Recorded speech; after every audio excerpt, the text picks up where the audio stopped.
और जो हमारे बच्चे होंगे, जो आप सबके आगे आने वाले जनरेशन के बच्चे होंगे, वो हिंदुस्तान के रीढ़ बनेंगे सर। वो हिंदुस्तान को विकसित बनाने की रीढ़ बनेंगे। वो विकसित कराने में भी योगदान देंगे, सहयोग देंगे। क्यों? कब? सबसे बड़ा रीज़न है जब वो अच्छी शिक्षा प्राप्त करेंगे, स्वस्थ रहेंगे, अच्छे एनवायरनमेंट उनको मिलेगा तब। कि जो बच्चा 5-5 साल में एक यूपीएससी एस्पायरेंट भी हूँ, जो बच्चा 5-5 साल तैयारी करता है और 3-3 साल तैयारी करता है और उसको लास्ट में एज अ रिज़ल्ट मिलता है पेपर लीक, तो कहीं न कहीं उसके आत्मबल को तोड़ता है, क्योंकि पढ़ना बहुत मुश्किल होता है। आज इन्होंने ईडी, सीबीआई जो बड़ी-बड़ी एजेंसीज़ हैं, जो वर्क करती है रिसर्च पे, जो वर्क करती है इन्वेस्टिगेशन पे, उन सब का हवाला देते हुए उन सब का डर पैदा कर दिया है। जो मंत्री, बड़े-बड़े मंत्री रहे हैं, बड़े-बड़े एमपीज़, एमएलएज़ रहे हैं उनके मन में, और वो लोग डर के मारे बागी हो रहे हैं। मल्टीपल टाइम्स वो गद्दी पे आ रहे हैं, इस वजह से उनको अहंकार आ गया है। गलती उनकी भी नहीं है, अहंकार है, लेकिन अहंकार से उनको हटाने का काम जनता ही तो करेगी ना सर। पाकिस्तान वाले तो करेंगे नहीं। और अगर हम अहंकार से निकालने का प्रयास कर रहे हैं तो प्लीज़ रिक्वेस्ट है वो हमें पाकिस्तानी ना बोलें सर, क्योंकि हमारे माँ बाप इंडियन हैं, हमारे भाई बहन इंडियन हैं। कैसी सरकार है, युवा घूमे खाली खाली ठप कारोबार है। कैसी सरकार है ये, कैसी सरकार है, नेताओं के नाम पे गुंडों की भरमार है। कैसी सरकार है ये, कैसी सरकार है, रेप, हत्या, लिंचिंग में लाशें बेशुमार हैं। कैसी सरकार है ये, कैसी सरकार है। सवालों का जवाब जब सवाल बन जाता है तो इंतज़ार एक आंदोलन बन जाता है। नमस्कार, मैं अक़दस सिद्दीकी, इनकलाब हिंदी में आपका स्वागत है। आज आंदोलन का 21वां दिन है, जहां अलग अलग राज्यों से आए छात्र अब भी यहां पर मौजूद है। उनमें जुनून अब भी बरकरार है। वहीं सरकार की तरफ से अभी भी कोई प्रतिक्रिया नहीं आई है।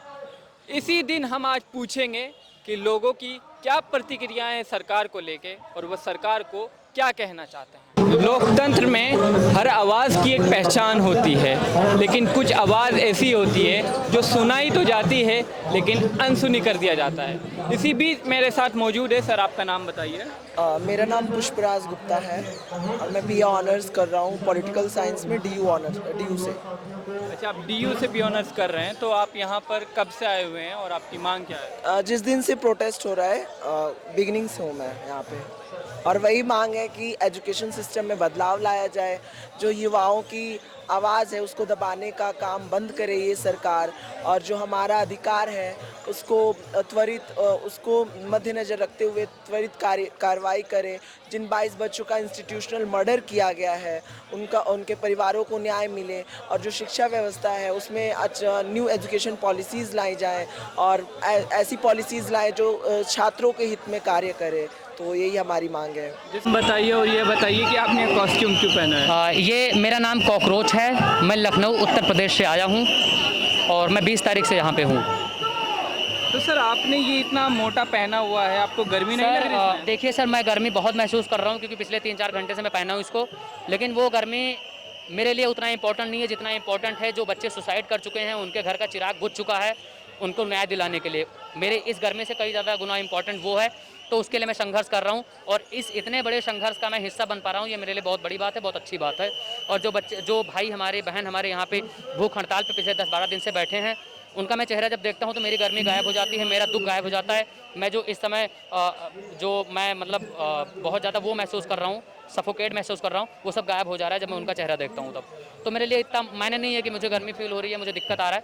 इंपॉर्टेंट ये है कि मैं सब कुछ बर्दाश्त कर लूँगा सर। कॉकरोच भी अपने आप को स्वीकार कर लिया, आप लोगों के कहने पे सब कुछ बर्दाश्त कर लूँगा। 2-4 लट्ठी भी मरवा दो, जेल में भी डलवा दो, 1 महीने 2 महीने रह लेंगे हम, क्योंकि खाना वहाँ मिलेगा हमें।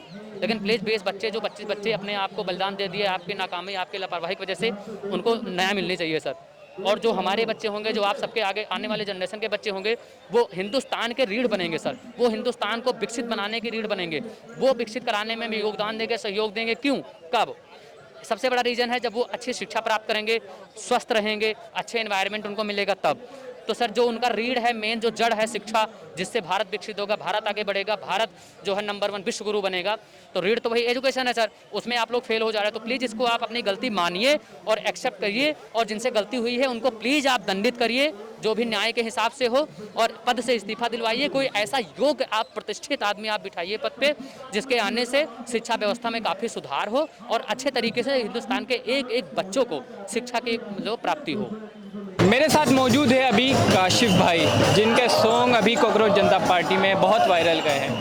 सर पहले तो मैं आपसे ये पूछूंगा कि सॉन्ग के पीछे आपने पहले से तैयारी कर रखी थी, यहाँ ऑन द पॉइंट बनाए थे? नहीं, पहले से इसकी कोई भी तैयारी नहीं थी, बल्कि इसे लिखने का आइडिया भी यहीं से आया था, क्योंकि मीडिया वाले जो है लोगों को बहुत परेशान कर रहे थे कि भाई नीट की फुल फॉर्म बताओ, सीबीएसई की फुल फॉर्म बताओ, जबकि सेंसलेस बात है। अगर किसी को नीट की फुल फॉर्म नहीं आती तो क्या वो नीट के प्रोटेस्ट में नहीं आ सकता? पेरेंट्स भी हैं, उनको नहीं आती नीट की फुल फॉर्म, लेकिन उनका बच्चा तो नीट की तैयारी कर रहा है ना, तो वो आ सकते हैं। अब आप पेरेंट्स को पकड़ के पूछेंगे, लोगों को पकड़ के पूछेंगे, मजदूरों को पकड़ के पूछेंगे, तो वो थोड़ी इस बात का जवाब दे पाएंगे। लेकिन उनके अपने मुद्दे हैं, ठीक है। किसी का रोज़गार मुद्दा है, किसी का महंगाई मुद्दा है, किसी का पेट्रोल के बढ़ते रेट मुद्दा है, बहुत सारे। यहाँ पे रैपिडो चलाने वाले काफ़ी लोग आते हैं, रैपिडो जो चलाते हैं वो अपना गुस्सा अलग से प्रोटेस्ट नहीं कर सकते। मैं यहाँ पे रैपिडो से जब भी आता हूँ तो वो बताते हैं इस बात को कि यार पेट्रोल इतना महंगा हो गया है, टैक्सेस इतने जा रहे हैं, क्योंकि उसमें 16% टैक्स जाता है। तो उन सारी चीज़ों को लेकर के भी वो खुद भी आते हैं यहाँ पे और वो अपनी बात रखते हैं। मीडिया वाले वो दिखा रहे हैं, कितना दिखा रहे हैं कितना नहीं वो नहीं मालूम मुझे, लेकिन मैंने सोचा कि ये मुद्दों की एक बड़ी लंबी चेन है, तो क्यों ना इन सबको एक स्लोगन के अंदाज़ में या एक गाने के अंदाज़ में रखा जाए लोगों के सामने। जब लिखा था तो पता नहीं था कि इतना ज़्यादा लोगों को पसंद आएगा, लेकिन लोगों ने रिलेट करा इससे काफ़ी हद तक, क्योंकि हो सकता है कि गाने की एक लाइन आप रिलेट ना करें, लेकिन एक ना एक ऐसी ज़रूर होगी कि आप रिलेट करेंगे। तो जितने भी लोग खड़े होते हैं वो रिलेट करते हैं, इसलिए गाना वायरल है। जैसे कि आजकल ये है कि अगर कुछ चीज़ आवाज़ उठाई जाती है तो सरकार की तरफ से प्रेशर आता है, तो आपकी तो सॉन्ग बहुत वायरल गया है, तो आपको ऊपर से कोई प्रेशर आया, ये घर वालों ने समझाया है?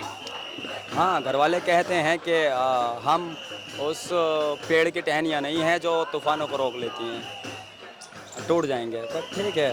फिर भी उसके बाद लगे हुए हो? हाँ, क्या क्या मसला है? दमन हो जाने वाले हम पहले नहीं हैं और आखिरी भी नहीं हैं, पहले भी हुए हैं, हम भी होंगे, आगे भी होंगे, तो ये लड़ाई चलती रहेगी। जैसे कि आप पहले दिन से बने हुए हों, अभी कल यहाँ पे एक कंट्रोवर्सी हो रही थी कि टेंट को अंदर नहीं लाने दिया जा रहा था, उससे पहले दिन ये था कि आधार कार्ड चेक किए जा रहे थे, तो कहीं ना कहीं रत्ती भर लोगों को परेशान तो किया जा रहा है, उस पर आप क्या कहना चाहते हैं? अच्छा, ये आधार कार्ड वाली चीज़ जो है ये मुझे भी एकदम सेंसलेस लगी थी कि अगर आप आधार कार्ड किस लिए चेक कर रहे हैं, क्या आप इसलिए चेक कर रहे हैं कि दिल्ली का लोकल है या नहीं?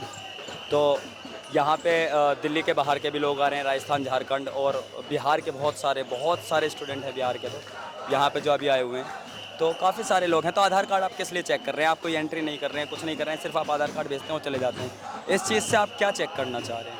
या तो आप वो धर्म, जाति और वो सारी चीज़ें चेक करना चाह रहे हैं, क्योंकि उस पर लिखा होता है आधार कार्ड पर, उस पर मुस्लिम नाम लिखे होते हैं, उस पर और चीज़ें लिखी हुई होती हैं, तो वो देखना चाह रहे हैं या आइडेंटिफाई करना चाह रहे हैं चीज़ों को। सर पहले तो अपना नाम बताइए और ये बताइए कि आप मुझे पहले दिन से दिख रहे हैं, क्या आपको लगता है आगे आने वाले टाइम में मांग पूरी हो पाएगी?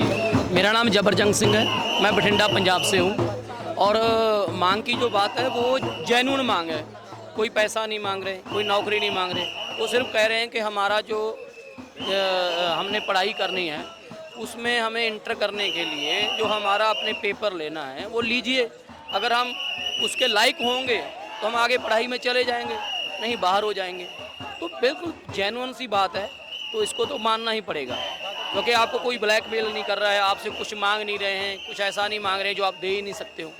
सिर्फ और सिर्फ एक अच्छे माहौल में एक फेयरलेस पेपर लेकर उनको मौका दीजिए, यही डिमांड है, और क्या है। अच्छा, आपने बोला न्यू एजुकेशन पॉलिसीज़ लाई जाए, तो आपको दिमाग में क्या है न्यू एजुकेशन? देखिए, मैं गांव से भी बिलोंग करता हूं। अभी जो हमारा करंट सिचुएशन है कि जो गरीब बच्चा है, जो लोअर मिडिल क्लास का बच्चा है, उसको सही ढंग से वो शिक्षा नहीं मिल पा रही है जो उसके ग्रोथ में हेल्प करे। आज का यूपी में 30,000 से ऊपर प्राइमरी स्कूल्स बंद कर दिए गए। अभी असम में मेरे को सुनने को मिला कि 7,000 से ऊपर स्कूल बंद कर दिए गए। बहुत सारी चीज़ें गांव में मेरे सामने की बात है कि जो प्राइमरी स्कूल है अच्छे तरीके से रन नहीं कर पा रही है, कभी दीवारें टूट के बच्चों के ऊपर गिर जा रही है, कभी 6 बच्चों की मृत्यु हो जा रही है, कभी कुछ हो जा रहा है। जो बच्चों को मिड डे मील प्रोवाइड करवाया जाता है जिससे कि उनके ग्रोथ में हेल्प करे, न्यूट्रिशन वगैरह प्रोवाइड किया जाता है, वो भी सही ढंग से नहीं दिया जा रहा है। तो ये कहीं ना कहीं सरकार की नाकामी दिखाती है कि सरकार शिक्षा को लेकर सही से कार्य नहीं कर पा रही है। और अभी जो हुआ है पेपर लीक भी एक बहुत बड़ा मुद्दा है कि जो बच्चा 5-5 साल, मैं एक यूपीएससी एस्पायरेंट भी हूँ, जो बच्चा 5-5 साल तैयारी करता है और 3-3 साल तैयारी करता है और उसको लास्ट में एज अ रिज़ल्ट मिलता है पेपर लीक, तो कहीं ना कहीं उसके आत्मबल को तोड़ता है, क्योंकि पढ़ना बहुत मुश्किल होता है। आप पढ़ रहे हो लेकिन पढ़ाई के साथ साथ बहुत सी चीज़ें हमें फेस करनी पड़ती है, डिस्ट्रैक्शन होती है माइंड में, और एक अलग से जो टीन एज का प्रॉब्लम भी होता है, बच्चों के दिमाग में बहुत सी चीज़ें आती हैं उस टाइम पे, और एक फैमिली जो इश्यूज होती है फाइनेंशियली, तो हर चीज़ से बच्चा टूट जाता है। तो ये सरकार ऐसे मतलब कि ऐसी पॉलिसीज़ लाए जो बच्चे तैयारी कर रहे हैं उनको कुछ अलग अलग पॉलिसीज़ के तहत उनको हेल्प मिले, उनको उनके परिवार को हेल्प मिले, तो यही हमारी वही मांग है। सर मैं यही पूछना चाहता हूँ, जो आपने कॉस्ट्यूम पहना हुआ है, इसको पहन के आप मतलब क्या मैसेज देना चाहते हैं? देखिए, हाँ, ये कॉस्ट्यूम मैं इसलिए पहना हूँ क्योंकि अपने देश का जो एक न्याय की मंदिर कहा जाने वाला एक भवन है, जिसको सुप्रीम कोर्ट के नाम से जाना जाता है, जहाँ से न्याय की उम्मीद पूरा देशवासी लगाते हैं हम सब। तो वहाँ के जो मुखिया हैं, मिस्टर सूर्यकांत नाम है जहाँ तक मुझे पता है, अगर मैं गलत नहीं हूँ तो वो सब हम लोग को कॉकरोच के नाम से संबोधित करते हैं। तो अब भाई वो संवैधानिक पद पे हैं, पहली चीज़, और दूसरी चीज़ न्यायालय के मुखिया हैं, तो हम पढ़े लिखे युवा हैं, संविधान को मानने वाले युवा हैं। अगर संविधान के पद पे बैठा हुआ कोई मुखिया हमें अगर इस नाम से संबोधित करता है, तो सर्वप्रथम हमारा ये कर्तव्य बनता है कि उसके बातों का, उसके नामों का हम सम्मान करके उसको एक्सेप्ट करें, और एक्सेप्ट करने के बाद में अपना गार्जियन उनको मान के, अपने न्याय का मुखिया उनको मान के अपनी पीड़ा उनको बताएं, और उस पीड़ा को वो समझें, और एक न्यायिक तरीके से फैसला सरकार के ऊपर वो दबाव बना के, और जनता के हित के लिए, स्टूडेंट्स के हित के लिए, हम कॉकरोचों को न्याय दिलाने के लिए, एजुकेशन सिस्टम को गंदगी से हटाने के लिए वो एक छोटा सा आदेश देने का प्लीज़ कष्ट करें। पहली बात तो ये जो है करप्शन का मामला है, करप्शन करके ही ये पेपर लीक हुआ है, और जो भी इसका दोषी है उसको इस्तीफ़ा देना चाहिए, चाहे वो धर्मेंद्र प्रधान है या कोई भी हो, उसको इस्तीफ़ा देना चाहिए, तभी उसका सम्मान बच सकता है, नहीं तो उसका सम्मान बिल्कुल गिरता है, पार्टी का सम्मान भी उससे गिर रहा है। सर आपने कहा कि उनको इस्तीफा देना चाहिए, बल्कि अभी तो इस टाइम पे प्रधानमंत्री नरेंद्र मोदी उनको बर्थडे विश कर रहे हैं, इस्तीफे का तो कहीं से कहीं तक प्रेशर नजर ही नहीं आ रहा है। वो जो बर्थडे विश कर रहे हैं प्रधानमंत्री, वो अपनी जो साख है उसको गिरा रहे हैं। उनको सब पता है प्रधानमंत्री को कि वहाँ पर प्रोटेस्ट चल रहा है, और देवेंद्र जो प्रधान है वो इसके लिए जिम्मेदार है, सब पता है उनको। उन्होंने आंखें मूंद ली है अपनी, जैसे अदालत में आंखें मूंदी होती है ना स्टेचू ने, तो ऐसे उन्होंने आंखें मूंद ली हैं और वो अपनी साख को गिरा रहे हैं। तो इसलिए धर्मेंद्र प्रधान को इस्तीफ़ा देना चाहिए, तब थोड़ी पार्टी की साख बचेगी, वरना पार्टी की साख बिल्कुल नहीं बचेगी और मिट्टी हो जाएगी पार्टी की साख। और ये 20 तारीख को ये प्रधानमंत्री कार्यालय का घेराव भी करेंगे, और इनकी इतनी बदनामी होगी, जितनी इन्होंने ऊंचाई पे अपना पार्टी को बनाया, इज्जत बनाई, उतनी धड़ाम वैसी ही पार्टी नीचे गिर जाएगी। सर आपकी 20 तारीख को जो मार्च निकलेगा उसकी तैयारी पूरी है आपकी? बिल्कुल, हम लोगों की तो तैयारी पूरी है, और मुझे इतनी उम्मीद है हुकूमत से कि तैयारी उनकी भी पूरी होगी, क्योंकि तैयारी सिर्फ एक तरफ से तो नहीं होती है। हम लोग यहाँ से निकलेंगे, और जाहिर सी बात है उन्होंने बड़े बड़े बैरिकेड खड़े कर रखे होंगे, जो मुझे लगता है, और क्योंकि शांतिपूर्ण तरीके से हम अपना मोर्चा रखेंगे, तो वो भी शांतिपूर्ण तरीके और बड़ी ही आसानी से हमें परमिशन देंगे मोर्चा करने की। आपको लगता है वो परमिशन दे देंगे आपको? दिया तो यहाँ पे भी नहीं था, लग तो रहा था कि देंगे, क्योंकि लोकतंत्र देश है, तो उस पर उम्मीद की जा सकती है हमारे संविधान के अनुसार कि परमिशन प्रोटेस्ट करने की जंतर मंतर जगह है तो शांतिपूर्ण तरीके से उनको देना चाहिए। लेकिन वहाँ पे अगर नहीं देंगे तो भी मोर्चा तो होगा, हम शांतिपूर्ण तरीके से करेंगे, वॉयलेंस नहीं करेंगे। देखिए, जो आज सबसे बड़ा, अगर मैंने आपको बताया ना, जो मौजूदा सरकार है हर प्रकार से तोड़ने की कोशिश कर रही है। बहुत से जो एमपीज़ हैं बागी हुए हैं, बागी यानी कि उन्होंने पार्टी बदली है। अभी टीएमसी की हार हुई है। आप ईडी सीबीआई जानते हैं ना, आज इन्होंने ईडी सीबीआई जो बड़ी बड़ी एजेंसीज हैं जो वर्क करती है रिसर्च पे, जो वर्क करती है इन्वेस्टिगेशन पे, उन सब का हवाला देते हुए उन सब का डर पैदा कर दिया है। जो मंत्री, बड़े बड़े मंत्री रहे हैं, बड़े बड़े एमपीज एमएलएज रहे हैं उनके मन में, और वो लोग डर के मारे बागी हो रहे हैं। आप समझिए, जो हेमंत व विश्व शर्मा है, कौन थे? पहले कांग्रेस में थे, हेमंत व विश्व शर्मा हो गए। जो सयोनी घोष हुई वो भी टीएमसी में थी, बाद में उनको बागी कर दिया गया। बहुत से ऐसे तमाम मिलेंगे आपको। एक बड़ा सवाल ये भी आ रहा है कि जैसे पहले दिन से लोग यहाँ पे छात्र जो बने हुए हैं वो अपनी पढ़ाई के लिए मतलब बहुत मुश्किल से मैनेज कर पा रहे हैं, क्योंकि जो टाइम उनको लाइब्रेरी में गुजारना चाहिए था वो उनको मजबूरन अपनी आवाज़ उठाने के लिए यहाँ रहना पड़ रहा है।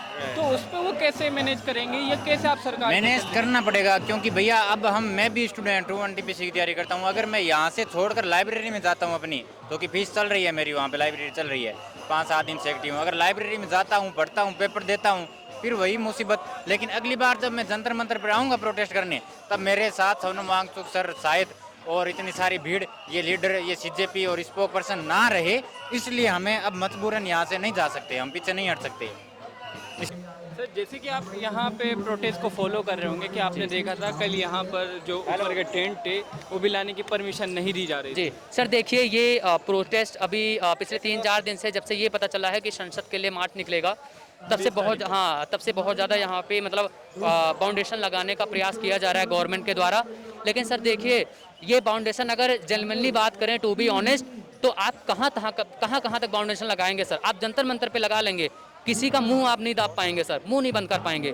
इंसान मुंह से बोलता है सर, दिल से बोलता है। आप यहाँ टेंट नहीं लगाने दोगे, जो इंसान यहाँ पे माँ बाप, घर परिवार, भाई बहन को छोड़ के यहाँ पे प्रदर्शन में 20 बच्चों जो सुसाइड कर चुके हैं, 20+ बच्चे, उनको न्याय दिलाने के लिए यहाँ बैठ सकता है, तो बारिश में भी बैठ सकता है सर, धूप में भी बैठ सकता है, और बैठ ही नहीं सकता, वो बैठ भी रहा है सर, आप लोग को पता होगा। तो आप टेंट नहीं जाने देंगे, दैट से कोई दिक्कत नहीं है सर। हम लोग ज़मीन पे बैठेंगे, ज़मीन से जुड़े हुए लोग हैं, किसान के बेटे हैं सर, धरती हमारी माता है सर, हम लोग माता मानते हैं, तो हम लोग उनसे सट के रहेंगे, उनके गोद में लेटेंगे, और लेटते भी हैं यहाँ पे सर डे 1 से। तो हमें उसमें कोई तकलीफ नहीं है। बस दुख यही है कि हम सब जो मर रहे हैं, हम सब जो पीड़ा इस समय महसूस कर पा रहे हैं, वो चीज़ वहाँ पे जो बैठे लोग हैं, जो हम लोग की वजह से बैठे हैं, वो उनको महसूस नहीं हो रहा है सर। चलो हम लोग तो खैर अभी लड़के हैं, उतना योगदान अगर उनके वो अपने लायक नहीं समझ रहे हैं कि हाँ इनकी कोई वैल्यू नहीं है, चलो ठीक है आप वही समझो। लेकिन जो वहाँ पे एक महान व्यक्ति बैठे हैं, इतने प्रसिद्ध और इतने महान आदमी सर, वो बताइए, अब वो इन्वायरमेंट के लिए देश में बहुत बड़ा काम कर चुके हैं। वो डिफेंस सेक्टर में इंडियन आर्मी के लिए बहुत सारा टेंट बना के वो दे चुके हैं, जिसमें -30 टेम्परेचर पे इंडियन आर्मी वहाँ पे रुक सकती है बर्फ़ के बीच में। तो कितना योगदान है सर। एजुकेशनिस्ट साइंटिस्ट हैं वो, उनके आप भावनाओं को समझें, उनके विचारधारा को आप प्लीज़ आप समझें। कोई ऐसा नेता नहीं है जो उनके बराबर उनकी विचारधारा को उनको टक्कर दे सके सर। और मैं ये नहीं कह रहा हूँ बीजेपी में पढ़े लिखे नेता नहीं है सर, पढ़े लिखे नेता हैं, लेकिन उनकी विचारधारा ना मल्टीपल टाइम्स वो गद्दी पे आ रहे हैं, इस वजह से उनको अहंकार आ गया है। गलती उनकी भी नहीं है, अहंकार है, लेकिन अहंकार से उनको हटाने का काम जनता ही तो करेगी ना सर, पाकिस्तान वाले तो करेंगे नहीं। और अगर हम अहंकार से निकालने का प्रयास कर रहे हैं, तो प्लीज़ रिक्वेस्ट है वो हमें पाकिस्तानी ना बोलें सर, क्योंकि हमारे माँ बाप इंडियन हैं, हमारे भाई बहन इंडियन हैं, हम भी यहीं पैदा हुए हैं, तो इंडियन ही है सर। पाकिस्तान से हम डिलीवर तो कराए नहीं गए हैं सर। हाँ, काफ़ी सारे स्टूडेंट, एक दानिश है यहाँ पे, उनकी तबीयत बहुत ज़्यादा बिगड़ी, और भी छत्तीसगढ़ का एक लड़का था, उसकी तबीयत बहुत ज़्यादा बिगड़ी। काफ़ी सारे स्टूडेंट्स की, काफ़ी सारे लोगों की तबीयत बहुत ज़्यादा ख़राब है, और सोनम सर की भी तबीयत बहुत ज़्यादा साथ दे नहीं रही है, बहुत ज़्यादा उनकी भी तबीयत ख़राब है। ऑलमोस्ट 7.5 किलो वज़न उनका कम हो चुका है, तो अब ठीक से बैठा भी नहीं जा रहा उनसे, काफ़ी सारी परेशानियाँ हैं। वॉशरूम भी अगर जाते हैं तो 2-3 लोग पकड़ कर उनको लेकर के जा रहे हैं, वो दृश्य सब लोगों के सामने आए हुए हैं। सवाल लेकिन ये है कि इस भूख हड़ताल का हुकूमत पे कितना असर पड़ रहा है, और जब ये चीज़ होते हुए देखता हूँ और हुकूमत के कान पे जूं नहीं चलती है, तो दुख होता है कि हम एक ऐसे लोकतांत्रिक देश में हैं जहाँ हुकूमतों ने सुनना बिल्कुल बंद कर दिया है। तो ये एक चिंता का विषय है उन लोगों के लिए भी जो सत्ता पक्ष के साथ खड़े हैं, उनके लिए भी। कल को उनको भी खड़ा होना पड़ेगा ऐसे किसी मसले पे। तो सरकारें जब बहरी हो जाएंगी तो किसी की भी नहीं सुनेंगी। आज हमारी नहीं सुन रही है, कल आपकी नहीं सुनेंगी। Thank you sir. जैसे कि आप पंजाब से हो, और अभी फ़िलहाल पिछले कुछ सालों में किसान आंदोलन हुआ था जिसमें पंजाब के बहुत सारे लोग जुड़े थे, आपने उसको बहुत नज़दीकी से देखा होगा, तो आपको उस प्रोटेस्ट में इसमें कितना फ़र्क नज़र आता है? नहीं, कोई फ़र्क नहीं है, सेम ही है।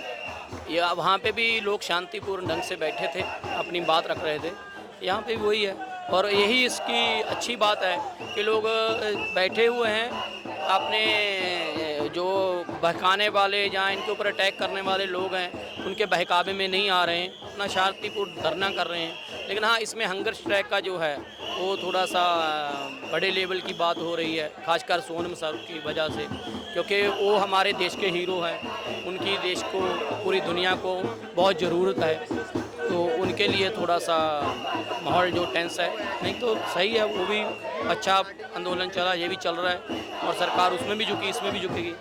जैसे कि आपने कहा है कि ये सरकार, तो आप एक बात बताइए, अगर धर्मेंद्र प्रधान इस्तीफ़ा देते हैं, जैसे कि सरकार के वो एक मंत्री है, एजुकेशन मिनिस्टर है, तो उसके बाद जो पूरे सिस्टम में जो करप्शन आ रहा है, जो मतलब शुरुआत से लेकर एंड तक जो करप्शन है, वो दूर हो जाएगा?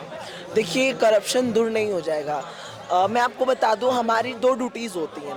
एक पब्लिक की, सिटीज़न की, और जो दूसरा होता है शासन करने वाले की। तो जो हमारी दो ड्यूटीज़ होती है, जो राइट टू वोट है हमें मिला है, जो हमारा अधिकार है, हमारी रिस्पॉन्सिबिलिटी, हमारी ड्यूटी होती है, और जो हमारा दूसरा होता है हमारी नैतिकता, जो हम विश्वास जताते हैं, बीजेपी को देते हैं, कांग्रेस को देते हैं। उसी प्रकार से जो शासन में बैठे हैं उनकी भी दो ड्यूटीज़ है, एक तो वो रिस्पॉन्सिबिलिटी निभाएं, सुशासन करे, सुशासन करे, और दूसरी वो नैतिकता को मद्देनजर रखे। नैतिकता यानी उनको पता है कि उनकी फेलियर है, सिस्टम फेलियर है, क्योंकि ये पहली बार तो पेपर लीक हुआ नहीं है, तो उनको, और जो 22 बच्चे मरे हैं उन पे ना कोई ट्वीट, ना कोई उनके परिवार के प्रति संवेदना, ना कोई फाइनेंशियली हेल्प, तो एक तरीके से ये दिखाता है कि कहीं ना कहीं डिक्टेटरशिप दर्शाता है कि सरकार बिल्कुल आंसरेबल नहीं है, बिल्कुल जवाबदेही नहीं है, उत्तरदायी नहीं है।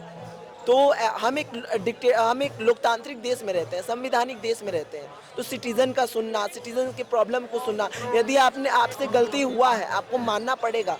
इस सरकार ने तो माना ही नहीं है कि हमने गलती। अभी देखिए इतना होने के बावजूद अभी टेट का एग्ज़ाम पेपर लीक हो गया महाराष्ट्र में, राजस्थान में पैरामेडिकल का भी पेपर इन्होंने लीक कर दिया, और अभी सुनने को मिल रहा है कि यूजीसी नेट का भी पेपर लीक है। जी हाँ, अभी मुद्दा कांग्रेस ने उठाया है, उसका भी जांच चालू है। तो इस प्रकार से अगर सरकार कर रही है तो हमें ऐसे सरकार नहीं चाहिए, ऐसा शासन व्यवस्था हमें नहीं चाहिए कि युवाओं को, छात्रों को कितना लॉस हो रहा है। मैं 20 दिन से इस जंतर मंतर पे हूँ, कितना लॉस हो रहा है, पढ़ाई भी जा रही है, अगर हम साइड बाय साइड कुछ अपना खर्चा निकालने के लिए कुछ करते भी है वो भी जा रहा है, परिवार फैमिली से अलग से सुनने को मिल रहा है कि टाइम वेस्ट कर रहे हो। एग्जैक्टली मेरा सवाल यही था कि अगर आप यहाँ पे शुरुआत के पहले दिन से हो तो आपकी पढ़ाई और ये सब मैनेज कैसे कर रहे हो? बिल्कुल बहुत लॉस हो रहा है, मैं कह रहा हूँ ना। लेकिन मेरा देखिए एक ही मानना है कि अगर आज हम मेहनत करते हैं, आज लड़ाई लड़ते हैं, तो हमारा आने वाला भविष्य सुनहरा होगा। हालांकि हमारा ही नहीं होगा, हमारे अपकमिंग जनरेशन्स की भविष्य अच्छी होगी। तो ये लड़ाई केवल एक लोगों के लिए नहीं है, उन 22 बच्चों के लिए है, उन 22 बच्चों के परिवारों के लिए है, हमारे लिए, हमारे घर में छोटे छोटे भाई हैं उनके लिए है, हमारे अपकमिंग जो आने वाले हमारी पीढ़ियों के लिए है। ये पार्टी की साख नहीं बचेगी। अभी आने वाले 2027 में उत्तर प्रदेश में इलेक्शन आ रहा है, क्या इसका फर्क वहाँ देखने को मिल सकता है? बिल्कुल पड़ेगा, बिल्कुल पड़ेगा, क्योंकि ये जो मैं तो सब जितनी भी पार्टी हैं सबको माफिया बोलूँगा। जितने भी देश में पार्टियाँ माफिया हैं, सबका एक ही काम है, सत्ता से पैसा, पैसे से। तो सर बेहतर कौन है? बेहतर तो मैं उनको बोलूँगा जो अच्छे राजनीतिक है, जैसे लालू शास्त्री जी थे, मैं तो बेहतर उनको बोलूँगा। जो अब्दुल कलाम जी हैं जो बेहतर काम करके गए पार्टी के अंदर रह के। गवर्नमेंट में तो कोई नहीं है, सब माफिया है। ये दो पूरे वर्ल्ड के अंदर दो फैमिली है, रॉकफेलर फाउंडेशन और रॉथस्चाइल्ड, ये दो फैमिली। रॉथस्चाइल्ड का काम है, पूरा बैंकिंग व्यवस्था पूरे वर्ल्ड की उसके हाथ में है। Reserve bank of India, reserve bank of Nepal, reserve bank of Pakistan, जहाँ देश में तो रिजर्व बैंक वहाँ का बन जाता है। तो वो रॉथस्चाइल्ड है, वो बैंकिंग व्यवस्था पूरी उसके हाथ में। रॉकफेलर के हाथ में पूरा इंडस्ट्री है, जो भी शेयर मार्केट में कंपनियाँ हैं वो पूरी इंडस्ट्री उसके हाथ में है। अडानी, अंबानी सब उसकी जेब में है, जो वो कहेंगे वही करेंगे। सरकारें वही चुनते हैं, मोदी को सब नहीं चुना हुआ है, रॉकफेलर ने चुना हुआ अपने लिए। सर आपने जैसे बोला सब कुछ हाथ में है, तो फिर विकल्प क्या है? विकल्प यही है कि रॉकफेलर, रॉथस्चाइल्ड को धक्के मार के निकालना पड़ेगा यहाँ से, जो फैले हुए जो बिजनेस में फैले संवैधानिक तरीके से संवैधानिक निकालना पड़ेगा। और हमें अपना जो संविधान में थोड़ी कमी है उसको नए सिरे से लाना होगा। जैसे वक्त के हिसाब से कुछ चेंज हो जाता है ना, उस हिसाब से थोड़ा संविधान को चेंज करना पड़ेगा, थोड़ा सा, ज़्यादा नहीं, वो अच्छा से। सर आप काशिफ आपने बहुत अच्छी बात की। आखिरी में मैं ये कहूँगा कि अपने सॉन्ग की 4 लाइनें आप सुना दीजिए कैमरे के सामने। बिल्कुल, जिससे सबसे ज़्यादा वायरल जो है मैं उसी की सुनाने की कोशिश करता हूँ, जिसमें पब्लिक के बहुत सारे मुद्दे हैं। कैसी सरकार है ये, कैसी सरकार है, युवा घूमे खाली खाली ठप्प कारोबार है, कैसी सरकार है ये, कैसी सरकार है, नेताओं के नाम पे गुंडों की भरमार है, कैसी सरकार है ये, कैसी सरकार है, रेप हत्या लिंचिंग में लाशें बेशुमार हैं, कैसी सरकार है ये, कैसी सरकार है, पाकिस्तान के नाम से डराते हर बार हैं, कैसी सरकार है ये, कैसी सरकार है, चुनाव में देखो पाकिस्तान ही प्रचार है, कैसी सरकार है ये, कैसी सरकार है, 2 करोड़ नौकरी का कौन जिम्मेदार है, कैसी सरकार है ये, कैसी सरकार है, पेपर लीक की संख्या 80 के पार है, कैसी सरकार है ये, कैसी सरकार है, गिरते रुपये का भैया कौन जिम्मेदार है, कैसी सरकार है ये, कैसी सरकार है, नाकामी छुपा के कहा चीन का बुखार है, कैसी सरकार है ये, कैसी सरकार है, गोडसे को गुरु कहते गांधी से भी प्यार है, कैसी सरकार है ये, कैसी सरकार है, सुना है एक टैरिफ वाला उनका भी यार है, कैसी सरकार है ये, कैसी सरकार है, गरीबों का दुश्मन है, अंबानी का यार है। कैसी सरकार है ये, कैसी सरकार है। 100 के पार पेट्रोल, चीनी 40 पार है। कैसी सरकार है ये, कैसी सरकार है। पेट्रोल में फिर भी इथेनॉल की भरमार है।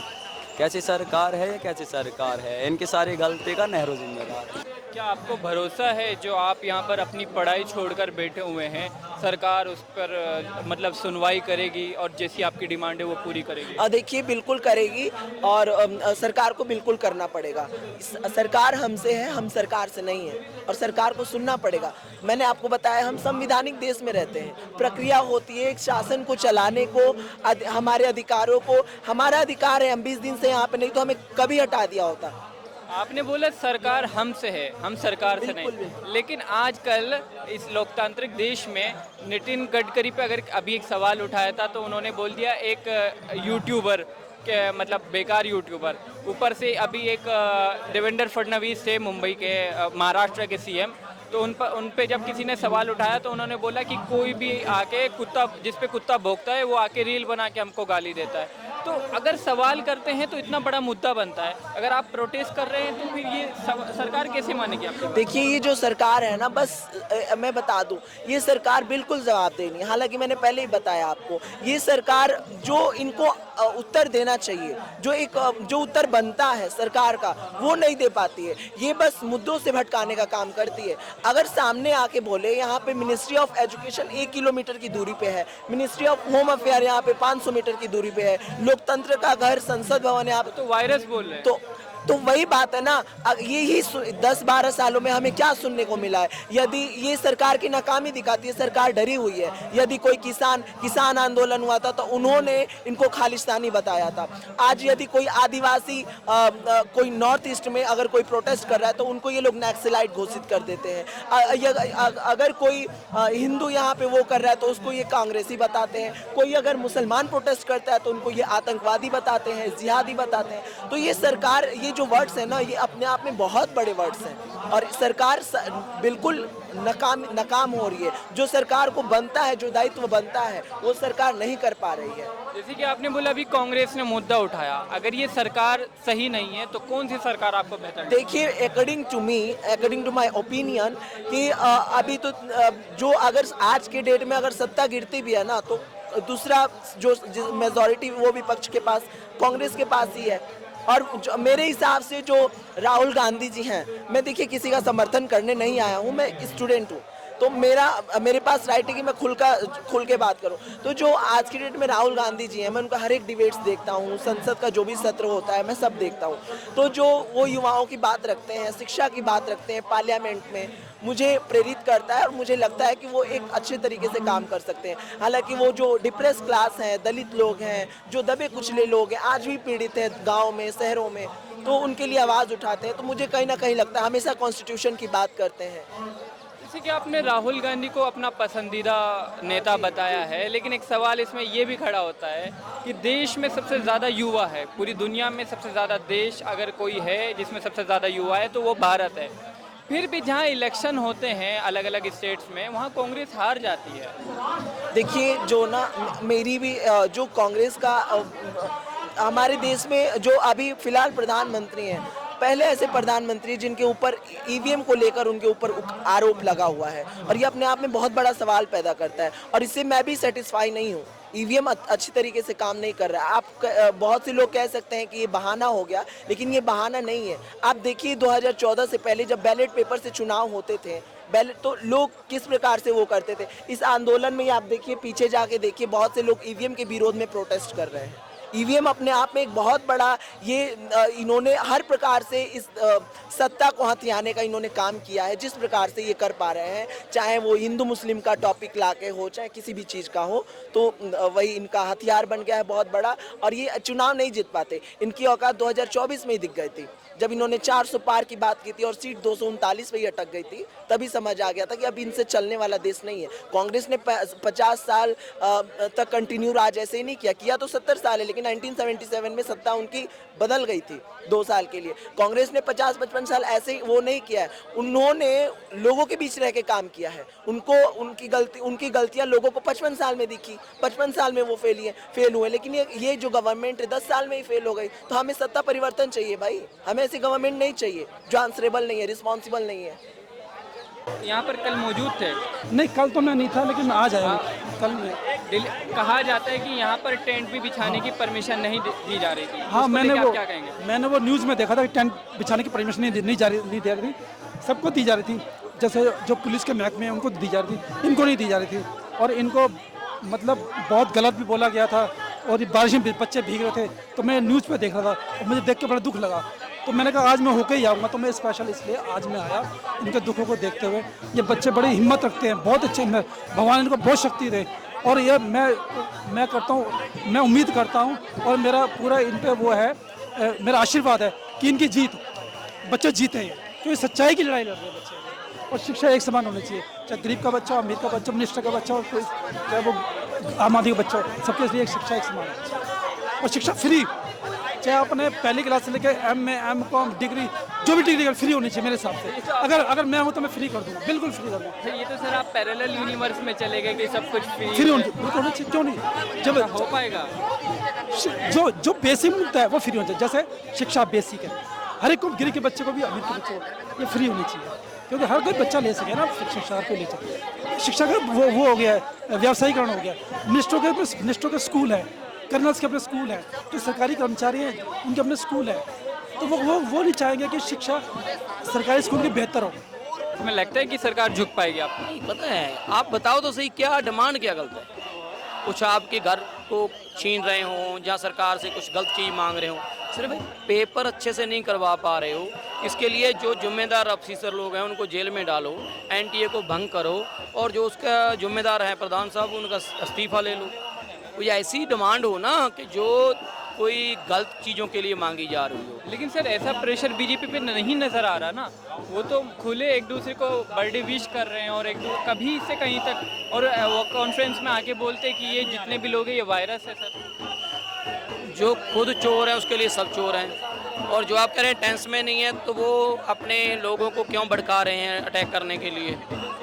अगर उनको लगता है कि ये कुछ भी नहीं है। और आपने उनके प्रधान साहब को सुना होगा, जो इनके बीजेपी के हैं, नितिन नवीन जी, वो कह रहे हैं कि इनके लिए हमारे लोग, जो हमारे कार्यकर्ता हैं, वो काफ़ी हैं। सर वो उकसा, तो इसका मतलब वो जो ऐसी चीज़ें बोल रहे हैं तो वो टेंशन में तो है, और उनकी जो नींदें हराम कर रखी हैं, उनके हज़ारों करोड़ का जो घपलेबाजी हैं, वो ये लोग उनका भंडाफोड़ कर रहे हैं, लोग सामने उनकी चोरियाँ डकैती ला रहे हैं। तो ये तो नहीं है कि वो चैन से बैठे हैं। हाँ, लेकिन वो अपने जो समर्थक हैं, जो उनके प्रॉक्सी हैं, तो उनके लिए काम करते हैं, उनका हौसला अफजाई करने के लिए वो एक दिखावा कर रहे हैं कि हम झुकेंगे नहीं।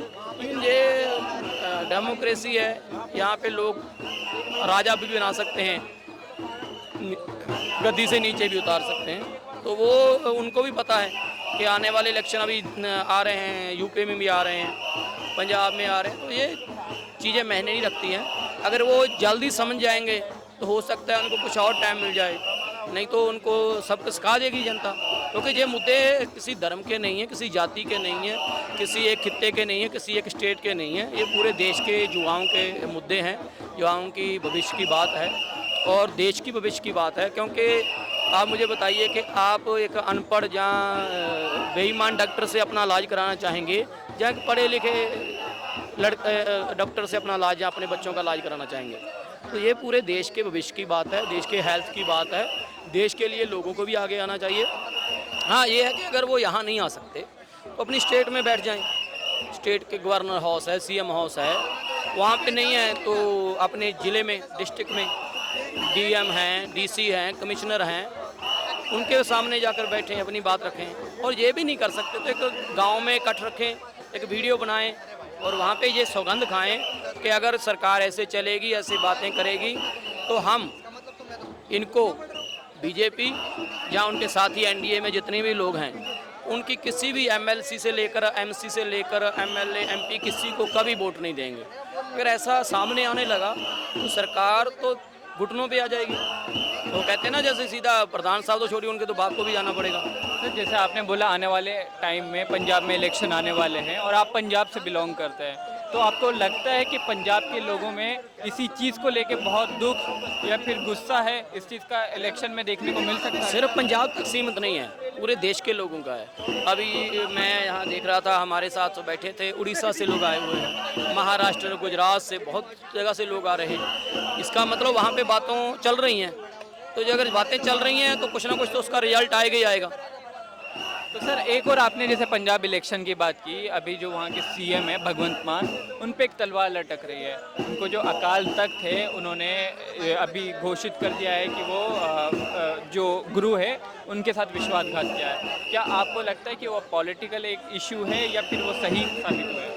नहीं, दोनों चीज़ें हैं, पॉलिटिकल भी हैं और धर्म की बात भी कह सकते हैं, इंसानियत की बात भी कह सकते हैं। क्योंकि देखो, धर्म कोई भी हो वो हमारे लोगों के साथ जुड़ा हुआ है। अगर उसमें कुछ इशू आ रहे हैं, जहाँ आपसे गलती हो गई तो उसको एक्सेप्ट करके मान लेना, या सॉरी कह देना। AI की वीडियोस भी बताया। मेरी बात सुनिए ना, तो आदमी छोटा नहीं होता है। अगर आप अपनी गलती मान लेंगे तो आप बड़े हो जाएंगे। दूसरी बात कि अकाल तख्त साहब जो है वो हमारा महान है। उन्होंने हमारे महाराजा रंजीत सिंह को भी बांध के कोड़ों से मारा था, तो उसके बारे में मेरी इतनी औकात नहीं है या मेरी इतनी हैसियत नहीं है कि मैं उसके बारे में कोई बात कर सकूं। लेकिन ये जरूर कहूँगा कि हर आदमी को कोई भी एक्शन करना है, चाहे वो राजनीतिक हो चाहे आम आदमी हो, उसको हर चीज़ को सोचकर चलना चाहिए कि हमारी वजह से किसी को भी कोई तकलीफ ना हो। लेकिन सर जैसे कि आपने कहा 20 तारीख को मार्च निकलेगा या उसकी घबराहट में टेंट अंदर नहीं आने दिया। हाँ सर, तो मतलब अब इन लोग यहाँ का यही प्रयास है कि अब ये मार्च का भी बात कर रहे हैं ये लोग, और कुछ बड़ा ही तैयारी ना कर पाएं, इस वजह से ये लोग तो यहाँ पे सरकार- मतलब कर रहे हैं। इतने दिन से ये प्रोटेस्ट पे बैठे हैं, क्या इससे सरकार पे प्रेशर नहीं बनना जो सर 20 तारीख प्रेशर, को हाँ मैं मार्च बता दूं निकालना आपको, पड़ रहा है? प्रेशर बहुत बन रहा है इन पे, लेकिन वो इंटरनली अब मंथन होना शुरू हो गया है कैबिनेट में। क्योंकि आपको पिछले कुछ दिनों में मतलब सुनने में आया होगा, आपके कैबिनेट में ये चर्चा हो रही है कि कुछ मतलब मंत्रालय के जो मिनिस्टर हैं उनको रिप्लेस करने का, हाँ रिप्लेसमेंट करेंगे, उनको उधर उनको इधर लाएंगे। तो ये हम लोग के लिए बहुत बड़ी जीत होती है अगर ऐसा निर्णय लेते हैं तो। अभी फिर भी आधिकारिक ये तौर पे कोई ना नहीं। कोई मंत्रालय में तो जाके बैठेंगे ना। सर देखिए, मैं ये कहना चाह रहा हूँ कि अगर इसको यहाँ से हटा रहे हैं तो जहाँ पे जाए उस मंत्रालय की इसको पहले ट्रेनिंग दी जाए सर, ये सबसे इंपॉर्टेंट चीज़ है। 1 महीने 2 महीने इसको पहले ट्रेनिंग दी जाए कि किसी भी मंत्रालय को अच्छे तरीके से, संवैधानिक तरीके से और बिना भ्रष्टाचार के तरीके से कैसे चलाया जाए, उसको ट्रेनिंग दे। अगर वो परिपक्व हो जाता है तो उसको मंत्रालय सौंप दिया जाए। हमें धर्मेंद्र प्रधान जी कोई मंत्रालय का नेतृत्व करेंगे, उससे कोई दिक्कत नहीं है सर, लेकिन वो नेतृत्व अच्छे तरीके से करें ना सर। उनके नेतृत्व करने से अगर बच्चे सुसाइड करने अपनी जाने दे रहे हैं सर, तो कैसा नेतृत्व होगा आप बताइए सर। आज किसी और का बच्चा खोया सर, किसी और का घर का चिराग बुझा है सर, कल हमारे घर में भी ऐसा हो सकता है, आपके घर में भी हो सकता है। धर्मेंद्र प्रधान जी का भी बेटा अगर विदेश पढ़ रहा है तो बहुत सारे मंत्री ऐसे होंगे जिनका बेटा इंडिया में पढ़ रहा है सर, और ऑब्वियसली बात है वो CBSE से पढ़ रहा होगा, तो CBSE में गड़बड़ी नहीं हुई सर। इसमें सरकार के बेटे इसमें चपेट में नहीं आए हैं, तो उनको लेना चाहिए कि नहीं फैसला। तो सर ये देखिए, बात ये है ना कि मैं देखिए इंटरव्यू तो एक अलग चीज़ है, लेकिन मैं अगर दिल से बोलूँ तो बात यही है, इस समय जो सरकार है सर बहुत मेंटली वो प्रिपेयर्ड हैं और अच्छे हैं सर, और उनकी विचारधारा भी बहुत स्ट्रांग है। लेकिन वो लोग अपनी एनर्जी ना वो गलत रास्ते पे इस्तेमाल कर रहे हैं सर, गलत रास्ते पे अपनी एनर्जी इस्तेमाल कर रहे हैं, कूटनीति कर रहे हैं सर, वो राजनीति नहीं कर रहे हैं सर। उनको एक अच्छी राजनीति करनी चाहिए सर। अच्छे लोग हैं वो, अच्छी सोच है, अच्छी कैपेसिटी है, मैनेज करने की मैनेजिंग पावर है उनके पास, तोड़ने की पावर है उनके पास, जोड़ने की हर चीज़ की पावर है उनके पास सर। लेकिन प्यार मोहब्बत से राजनीतिक तरीके से एक अच्छी पॉलिटिकल पार्टी के नेतृत्व करते हुए वो अच्छा करें भविष्य के लिए, बच्चों के लिए सर। ये हम पूरे देश के लोग ये उम्मीद करते हैं कि उनसे हो, और होना चाहिए सर। बहुत बड़ी बात है ये, अगर हो जाएगी तो भारत के इतिहास में ऐसा पहली बार होगा कि भारतीय जनता पार्टी मोदी जी नेतृत्व कर रहे थे, और पहली बार पूरे पार्टी के लाइफ में पहली बार किसी मंत्री ने मोदी जी ने इस्तीफा दिलवा दिया 1 मिनट में, उससे गड़बड़ी हुई थी इस वजह से। तो इसमें मोदी जी की छवि अच्छी नहीं होगी सर। मोदी जी तो उनको हैप्पी बर्थडे विश कर रहे हैं। तो वही तो हम कह रहे हैं, अहंकार है सर, वो उनको अहंकार है। मल्टीपल टाइम्स वो कुर्सी अचीव कर पा रहे हैं, तो उनको ये ओवर कॉन्फिडेंस हो गया है कि हम जीतेंगे, हमको कोई नहीं हरा सकता। वो भूल गए हैं कि वो जीतेंगे। जब तक उनके पास ED CBI है तब तक वो जीतेंगे, जब तक उनके पास EVM है तब तक वो जीतेंगे, जब तक उनके पास मुद्दा है राम मंदिर का, मुसलमान हिंदू का, पाकिस्तान भारत, तब तक जीतेंगे सर। लेकिन एक दिन तो ऐसा आएगा सर जिस दिन बच्चे जागेंगे, एक दिन तो ऐसा आएगा। भगवान भी तो देख रहे होंगे, राम भगवान को इतना अगर मानते हैं, वो इतना मानते हैं, तो राम भगवान भी जन्म तब लिए थे जब बहुत ज़्यादा चरम पे पहुंच चुकी थी अन्याय और भ्रष्टाचार तब। देखिए, जैसा आपने बोला कि हिंदू मुस्लिम और ये हिंदुस्तान ये सब का वो चल के मतलब वो सरकार बना लेते हैं इस तरह से, तो जनता इस चीज़ में आती क्यों है? सर देखिए, वही हम कह रहे हैं ना कि इसमें अगर गलती उनकी है तो गलती जनता की भी है, और गलती जनता की हम इसलिए नहीं कह सकते सर क्योंकि अगर वो गलती करते हैं तो उनके पास एजुकेटेड पढ़े लिखे उनके पास अधिकारी हैं, पढ़े लिखे ब्यूरोक्रेट्स हैं सर, IAS IPS ऑफिसर बहुत पढ़े लिखे बहुत परिपक्व होते हैं वो, तो उनके पास वो लोग हैं नीति को बनाने वाले और कानून को फॉलो करवाने वाले, कैसे क्या सही रहेगा, प्रधानमंत्री स्पीच में एक एक वर्ड जो बोलेगा वो लोग डिसाइड करते हैं सर, ब्यूरोक्रेट डिसाइड करते हैं। तो उनके पास तो एक माइंडसेट, एक रास्ता अच्छा दिखाने वाला है ना सर, लेकिन गरीब जनता के पास, अनपढ़ जनता के पास वो नहीं है। तो एक बार जनता के द्वारा अगर कोई गलती होती है तो माफ़ी के काबिल है सर, इस बात को आप समझे, बहुत बड़ी बात मैं कह रहा हूँ। जनता को गाइड करने वाले की कमी है सर, इसलिए अगर अनपढ़ जनता है, अगर कभी भटक भी जा रही है, कोई गलती कर दे रही है, गलती से सपोर्ट भी कर दे रही है, तो उनका कर्तव्य यह है कि उनके पास तो दिमाग है सर। अगर इतने बड़े मुल्क का आप नेतृत्व कर रहे हो तो आपके पास पढ़े लिखे ब्यूरोक्रेट्स हैं, पढ़े लिखे नेता हैं सर। सुधांशु जो उनका प्रवक्ता है, कितना पढ़ा लिखा है, कितना बहादुर आदमी है वो, मैं हमेशा उसका प्रशंसा करता हूँ। लेकिन प्रशंसा करने के साथ साथ जो सही है उसकी प्रशंसा करता हूँ, जो गलत है उसकी मैं आलोचना भी करता हूँ। गलत यही है कि अगर आप अच्छे हो, आपकी नीयत अच्छी है, आप पढ़े लिखे हो, तो आप सत्य का साथ दो, वो नहीं दे रहा है। उन्होंने दिया नहीं दिया सर, मैं कहा तो जो अच्छाई है मैं उसका सपोर्ट करूंगा। जैसे क्या होता है ना सर, आप अगर बुरा चीज़ को बुरा कहोगे तो हर इंसान सिर्फ बुरा ही नहीं होता, कुछ अच्छाई भी होती है, कुछ बुराई भी होती है, तो आप अच्छाई को इज्जत देना पड़ेगा। सर मैं आखिरी में ये पूछूंगा, ये जो आपका ये है, ये सींग की तरह लग रहा है क्या आपको? सर गवर्नमेंट सर ये सींग की तरह लग रहा है, लेकिन ये प्यार का एक प्रतीक है, मोहब्बत का एक प्रतीक है। हम स्टूडेंट हैं, देश के बच्चे हैं, एक नवजात शिशु की तरह हैं भारत के प्रधानमंत्री के सामने। तो नवजात शिशु बहुत सारी एक्टिविटी ऐसे करते हैं जिससे अपने माँ के गोद में खेलते हैं तो कहीं नाखून इधर लग जाता है उधर, तो ये उसके रूप में है। प्यार वाला अगर कहीं इधर उधर लग गया तो ये सरकार को जगाने के लिए है। बेटा नाखून क्यों मारता है मम्मा को? भूख लगी होती है तब वो एक्टिविटी करने लगा, मम्मा प्लीज़ दूध दो, या फिर रो के। तो हम लोग को तकलीफ हो रही है इस समय, भारत के नवजात शिशुओं को तकलीफ हो रही है, पीड़ा में इस समय जूझ रहा है, हम लोग रो रहे हैं, हम लोग मर रहे हैं, बहुत सारे बच्चे मर चुके हैं, हम लोग का नंबर आ रहा है धीरे धीरे नज़दीक। तो इसलिए हम लोग शिशु की तरह छटपट कर रहे हैं सर, डंकू को अपने पकड़ रहे हैं, प्यार से कह रहे हैं कि सर प्लीज़ समझो और अकाउंटेबिलिटी लो और प्रधान जी को भेजो प्लीज़। अगर एक इंसान को भेजने से 1 लाख इंसान, 1 करोड़ इंसान की लाइफ बन रही है, और इंसान की बात छोड़ दो सर, पूरे देश के हित के लिए अगर हो रहा है तो एक इंसान आपके लिए कुछ नहीं के बराबर है सर। उसको आप ट्रेनिंग दे दो 1-2 साल, फिर से आप वो सांसद तो है ही ना, आप उसको मंत्रालय से हटाओगे, सांसद तो रहेगा, उनको सैलरी मिलेगी सर। अगर 5-6 साल से मिनिस्टर है, करोड़ों लाखों करोड़ों कमा के रख लिया होगा सर, उसको कोई फर्क नहीं पड़ेगा। 1-2 साल उसको ट्रेन कर दो, अच्छी राजनीति कैसे करते हैं, अच्छे से मंत्रालय कैसे चलाते हैं, वो जब परिपक्व हो जाए फिर उसको बिठा देना। लेकिन आज के डेट में जो गलती कर रहा है वो पागल बच्चों की तरह गलती कर रहा है, तो पागल बच्चों को या तो फिर पागल खाने में भेजा जाता है या फिर उसका ट्रीटमेंट किया जाता है। तो पागल खाने में या तो भेज दो उनको, या फिर ट्रीटमेंट के तौर पर इस्तीफा दिलवा दो, इस्तीफा दिलवा के इनका ट्रीटमेंट करवा दो। तो यही बड़ी डिमांड है छोटी सी, बाकी ये तो प्यार मोहब्बत की निशानी से देखिए संसद भवन की तरफ। बहुत अच्छा लगा सर, आपने बहुत अच्छी से अपनी बेबाकी से अपनी आवाज़ रखी है। और जैसे कि हमने यहाँ सभी लोगों से बात की, सबने अपनी राय को बेबाकी से रखा, लेकिन अब ये देखना है कि धर्मेंद्र प्रधान आगे आने वाले टाइम में इस्तीफा देंगे, ये सरकार पर इसका प्रेशर बनेगा। जहाँ हल्की सी EVM में गड़बड़ी को लेके नेता सड़कों पर आ जाते हैं, वहीं अगर इतने हज़ारों पेपर लीक होने के बाद भी अगर कोई प्रतिक्रिया नहीं है तो ये एक बड़ा सवाल है। इसी तरह की रिपोर्ट देखने के लिए फॉलो करें इनकलाब हिंदी।